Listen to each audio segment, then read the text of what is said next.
قرآن کریم فرموده که غض بصر بشه، یعنی چشو پایین بندازه، یعنی نگاه نکنه.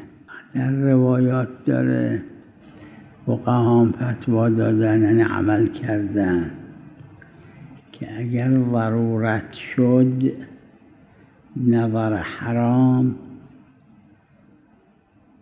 در آب نگاه کنه یا در آینه نگاه کنه. عکس مثل آب و آینه میمونه.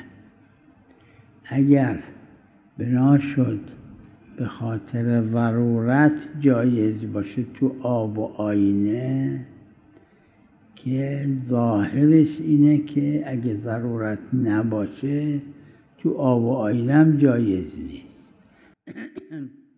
وقت عکس یعنی خصوصیت نداره، نه آب نه آینه. وقت عکس هم همین حکم داره. یک وجه علمیش عرض میکنه. دو اینکه اگر گفته شد به یه چیزی نگاه نکن، عکس اون هم از نظر عرفی حکماً مثل همون نگاه کردن به خود اون شیء. بنابراین قاعدش اینه که جایز نباشه.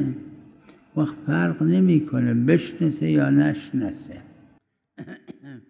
چون آدم اگه بنا شد رو این دو تا جهت که عرض شد، دو وجه،